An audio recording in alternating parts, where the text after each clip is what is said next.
has been described as a compelling mix of brains, beauty, and business. Not to mention CEO, mother of 8, and a self-made millionaire. Don't faint.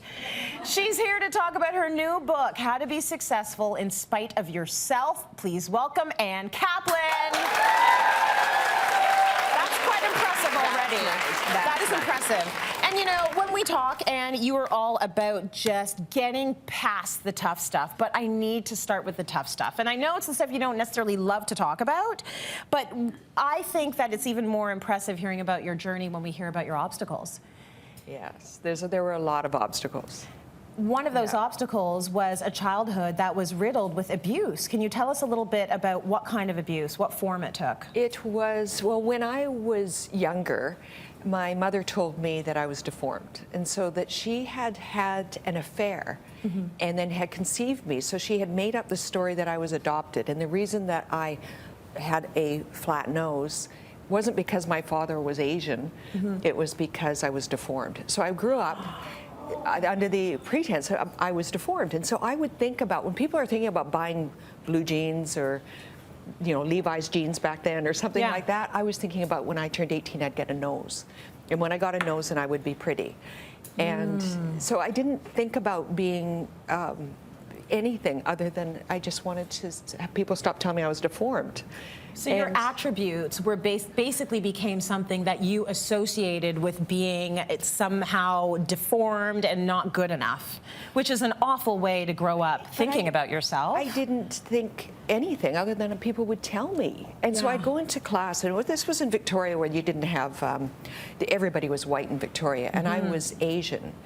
And I'd go into class and they'd have things like no-nos written on the board and rice bags. And so I grew up like not even knowing I was Asian because my family was all white. My mother was an English woman, my sisters were blonde, my younger sister was blonde, and my mother had had this affair with this entertainer. And my father was very abusive with my mother and would beat her in front of us, and he'd make me watch. And so I watched this, and my sisters didn't survive it. They ended up institutionalized, and it's a very sad story. But somehow I got through it, and I moved out at 14. You had been through sort of, I think, a really hard time internally, and this is essentially a mental health issue that you had to overcome, this internalized hatred. How do you start to flip things around? Because I want to start about the lessons. I want to talk about the lessons you've learned so you can throw those out to people that are going through hard times right now. So I didn't harbor hatred. I actually loved my parents, and this is what is wrong with us, is that I watched the beatings, I watched all this, and then it would be, night, Daddy, I love you. And it wasn't, and the father that brought me up, I called him Dad. That was my normal. And so when I went out in the world, that was what I thought was normal, and we protect our parents. I went to school and I didn't say anything about what I was going through, and one day the teacher went like this, and I ducked like that, and she goes, now I know what's going on. And that was my normal. So I don't have hate in me, actually. It's not in my core.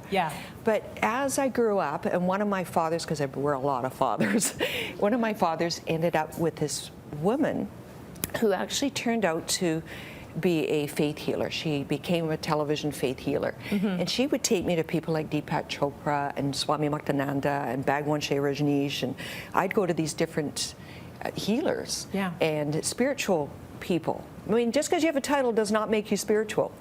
And just because you're religious doesn't make you good. But did they help? It impacted me strongly that I realized that I was the core creator of my own happiness. And because my mom put me out in the world, because I moved out, I had a whole open world, and there was nothing I couldn't achieve. And so I changed the bar I set for myself. I can do anything. And so where we set bars for what our normal is, if I set bars for where my parents brought me up, then that's a pretty low bar. So I take away that bar, and I don't have to have just the house and the not just, but have a house and 2 kids, and I can have anything I like and do any business I want. Because I'm the one in control, and I'm the one in control. Talk about putting it out there, though. Holy moly! So you put that out there, and then You can Google this. Anne has like the biggest house, and then you have all of the kids. So you just didn't stop. You just kept getting whatever you wanted out there. I get up at 5 in the morning. I work hard. I don't wake up recovering from the night before, but maybe sometimes. Maybe sometimes. Sometimes I like to do a little bit more. That's okay. But in my normal day, I'm getting up and I'm going for it every day with a big smile on my face because I'm happy. You're happy. Like internally really happy. And you can't take that away from me because you can't tell me I can't be. Mm-hmm. Yes. You've got it going on. And that's you brought the what's in the garbage book. can for a reason. Here we go. You got to use your prop, Anne. We got to get rid of What are we getting rid of? the bad husbands, the ones that don't work. They're gone. This is my ex-husband. I'm not even going to kiss you goodbye. You're gone. Bye. You're gone. That's the bad husband. And we got to get rid of the bad eating. We're getting rid of pizza? I was with you right till the end. We're getting rid of, it can be the cauliflower crust or something. Okay. But we have to eat proactively and healthy to be whole for whatever we're doing. We have to take care of our internal self and our external self. Anne, thank you so much. It's always great to hear from someone who's actually done it, especially when we started from the bottom. Now she's here.